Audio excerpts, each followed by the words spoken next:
Hello everyone and welcome back to another video on the channel. Today we're going to be talking about yet another Sundance film that I was not able to watch online at the festival this year. It is called In a Violent Nature. This movie is directed by KRIS Nash and it was pitched as a horror movie or a slasher movie from the perspective of the killer instead of the perspective of all the teenagers that's being murdered by said slasher. And I was pretty excited for this movie. I heard some pretty mixed things coming out of the festival. The trailer looked intriguing and I finally watched this film and I really am conflicted on this one for a lot of different reasons, but there's a lot of interesting things to talk about with this movie. So of course I will be talking about spoilers for this movie. So if you have not had a chance to check out In a Violent Nature, it is in theaters now. It's probably going to be released on Shudder pretty soon here as well. So if you want to wait for a stream, you can also check it out there. But either way, let's get into In a Violent Nature. And so like I said, this is a slasher movie from the perspective of the killer. And let's just kind of get over the, I guess, the mythology of this character, who this person is, why this person is killing all these people. Let's just get it out of the way before I get into, I guess, more so the things that I'm conflicted about this movie, because everything about this movie from a plot standpoint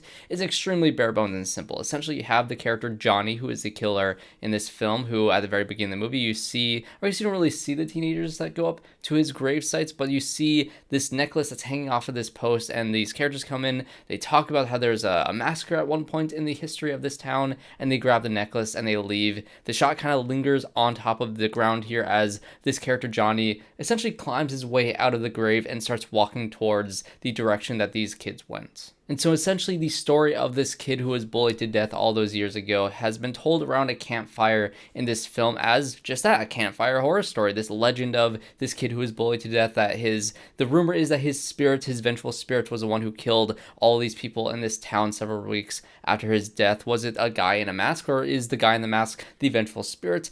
What is it? We don't really know, but obviously we're watching this guy literally crawl out of the ground and go over and kill all these people because he wants to get his mother's necklace back. So we're going to go ahead that it's a bit of both. It's a guy in a mask, and that guy in the mask is the vengeful spirit of this kid Johnny. And now essentially you have a Michael Myers or Jason Voorhees type character that is slowly walking through the woods just with a singular goal to get that necklace back. And this is what I really enjoyed about this movie, is the way that it was shot, and I guess the concept in general of watching this character in kind of like a third person perspective. It kind of felt like a video game. Honestly, if this was a video game, I think I'd have a lot more fun with this concept, because you just play as this character with a very simple goal. Find this necklace. Anybody in your way, you're going to find very creative and gruesome ways to kill these characters with any object that you find near you. And so the first kill, it kind of let me in on the tone of this movie, which I think is what I had my biggest issues with this film, because, he stumbles around this first guy who's in this house, and the guy freaks out and runs.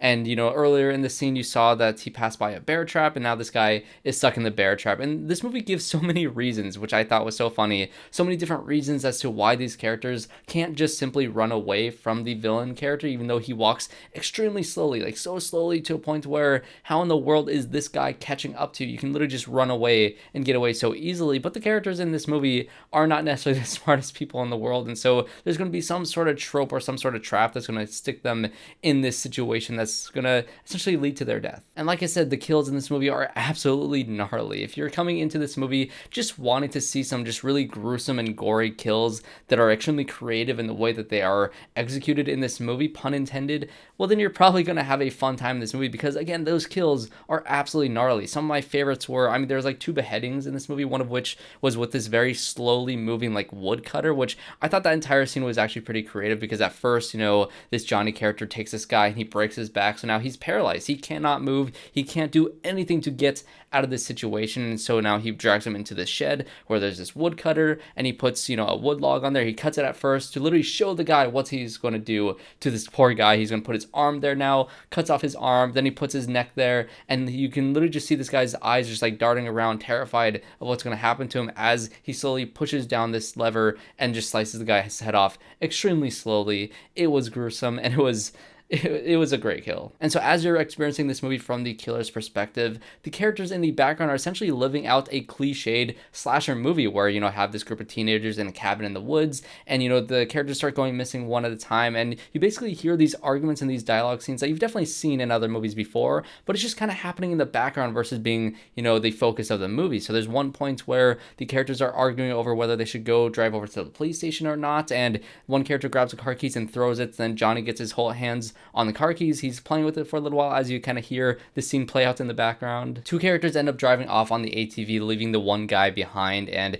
he finds the axe in the woods, and he takes it and he sticks it in a stump in the front of the house, and he goes inside the house. And then you have Johnny get up. He goes over to the car, sticks like a piece of wood in the car to make the horn go off, and he kind of walks around the entire house, giving him time to leave the house and go up to see and investigate the car and why the horn is being honked. And by the time he walks around the house, he grabs the axe that the character has stuck in that wood post. He goes up to him and he kills him just in time before he turns around and sees that this character is right behind him. And it's a really great way of essentially showing, when you have these horror sequences and you have a noise that happens and you don't really know how this noise happened, the killer is possibly around in other slasher movies, and you see, oh, where was he that entire time? How was he able to sneak up on him? And you see how calm and how methodical this character is in going around the entire house to be able to get to that point to kill him. And what makes this sequence even better is when you have another character come around with a shotgun and they shoot Johnny. He's laying on the background, and you have the other characters trying to like tie a tourniquet around the other guy's leg, and they start wobbling away before Johnny gets back up. And now it's this overhead shot, which I really like, this overhead shot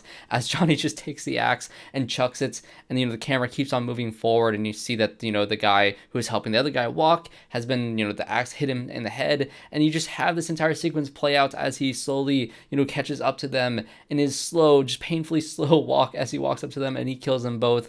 And then this entire way that this entire sequence was shot, and even when the ATV people come back and they freak out once they see what has happened, all that stuff was extremely well shot. And again, it plays on that concept really well. But easily my favorite kill sequence in this entire movie was the lake scene and the cliff scene, which if you've seen the movie, you obviously know what I'm talking about. The lake scene was pretty funny because you have these two girls who are kind of flirting over on this dock, and of course you're the perspective of Johnny, and you see him on the other side of the lake slowly walking towards them. He doesn't walk around the lake, no, he walks in the lake, just like at the bottom of the lake. He's just kind of walking through. You don't see him at the bottom of the lake, but you just see him walk into the lake, and you go cut over to the characters and you see that, oh, he pulls the girl into the water, kills her under the water. You see her body float back up, and you see him casually walk out of the lake. He didn't swim there. No, he's literally walking at the bottom of the lake. I thought that was hilarious. I thought it was very, very funny. And the other girl, she ends up walking off to go do her yoga on the side of this cliff. Of course, you have Johnny sneak up on her. Her yoga moves are facing through,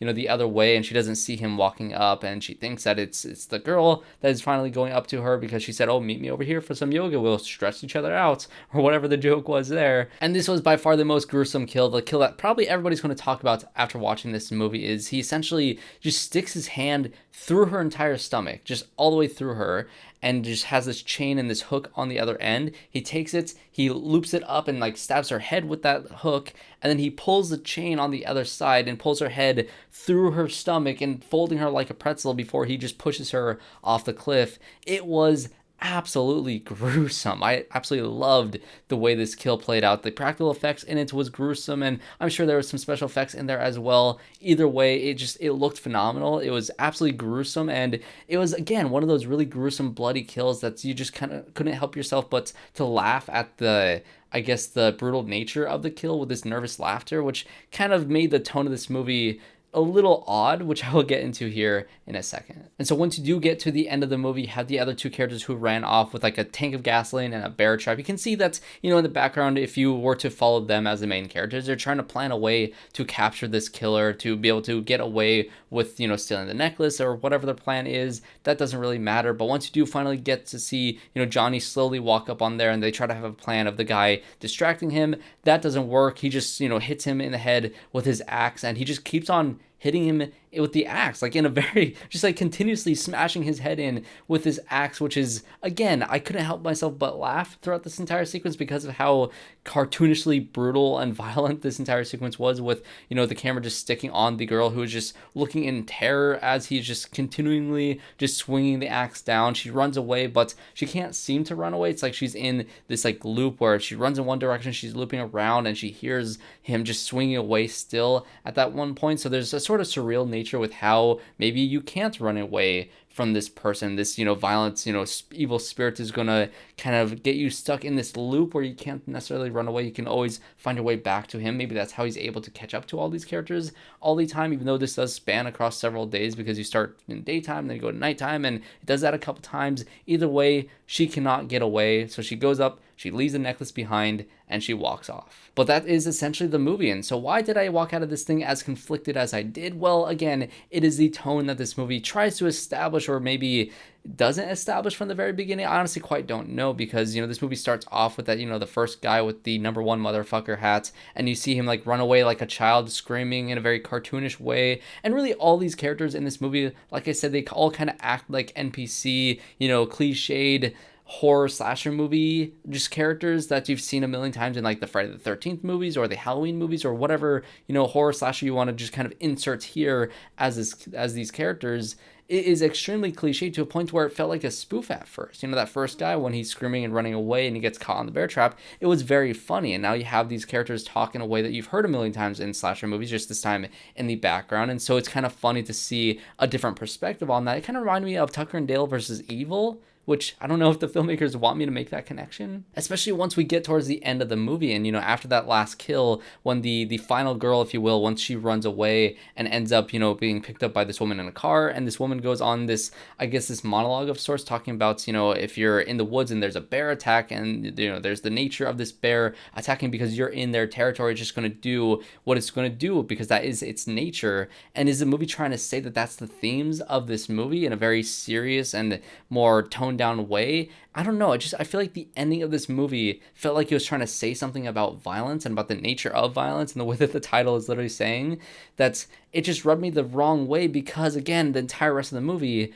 it felt like a spoof. And so maybe it wasn't supposed to feel like a spoof that entire time. Maybe, my entire audience who was laughing at all these kills, are we supposed to be laughing? And that is what made me really go at the end of the movie, I don't know if this film had its intended effect on the audience. And that's why I'm curious to hear where your guys' thoughts are in this movie, because like I said, my audience was laughing and having a very fun time watching this thing, because again, those kills are brutal, but there's so many moments in this movie that's kind of grind to a halt because it is very slow. The movie has the two separate, I think, monologues that are fairly important here. You have the campfire scene, which kind of establishes the lore of this character, which I do think that is necessary. And then you have that end scene, which is kind of establishing the themes of violence in this film. And both of them are at very distinct points in the movie, where at first, you think that this is a spoof, and it kind of plays its way as a spoof. It has a cliched, backstory for these characters. It has a cliched, dialogue scenes and how these characters split up throughout the entirety of the film. But then the ending tries to be a more serious tone to it. And then, of course, there's all the extremely stretched out sequences where you're just watching Johnny walk through the woods. It is very, very slow. The kills are, great. They are wonderful in this film, but they're very few and far between, because you have so many sequences throughout this movie where you're just kind of watching a guy walk through the woods. And I think that is really going to test a lot of audience members' patience, because, well, half this movie, or maybe I'd even say more than half of this movie in terms of runtime itself, is just him walking, and you're just kind of watching his back the entire time. And there were several times in this movie where I just kind of felt bored, or I kind of felt like, okay, let's kind of get going, let's pick it up here. And when the last 15 minutes of the movie is just kind of a monologue in a car, and there's no more kills at that point, and it's just like, oh, I guess it's over now, it felt a little bit underwhelming. And if you watch my videos for any amount of time, you know that I don't, leave ratings for films at the end of my reviews, because I don't really like putting a number to a film. It just doesn't seem fair to the film. And I think this is a perfect example of why I don't like doing that. Because if I look at this movie as a spoof comedy, honestly, it's kind of great. I think it really does work. It's really funny at times in a very awkward and very almost intentional ways. I hope it's intentional, because this movie did come off as more so a comedy than anything else for me, even though those kills were gruesome and it does make you squirm in your seat, and there's definitely horror in that. It's a dark comedy for sure. If that was the intention, I would give this movie a pretty good rating on terms of a star rating on Letterboxd. But if that isn't the intention, if I kind of latch onto what this movie is ending with, I feel like the movie kind of fails with its intentions. Again, if it is supposed to be a more serious movie, like even the trailer pitches it as. If you go on IMDb, this movie has it says it's a horror, slasher, thriller, drama, I think is the genres that it gives it. It doesn't say comedy at all on there. I honestly haven't watched any interviews with the director, so I don't know if that is the intent. I don't know how the reaction was at Sundance. All I know is my audience was laughing at it. The guy sitting next to me at one point literally out loud said, "This is a comedy." And so I just don't know. But I think either way, if you love this movie or if you hated this movie or if you're somewhere mixed in the middle like me, I think we can all say that this movie was definitely unique, whether it's unique in a boring way or unique in a more interesting way. And I found myself thinking this movie was a bit more interesting than it wasn't. So definitely comment down below what your thoughts are on In a Violent Nature. Did you guys like it? Did you guys not like it? Definitely let me know. And of course, if you did like this video, make sure you guys leave a like and subscribe to the channel to see more reviews just like this one. I just had a review out for Furiosa and I Saw the TV Glow. Those videos are absolutely killing it, so go check those ones out. Thank you for all the love that you guys gave me for it, especially the I Saw the TV Glow video. I had a lot of fun making that one. And if you did enjoy this video, like I said, leave a like, subscribe, comment down below, and I hope to see you all in my next one.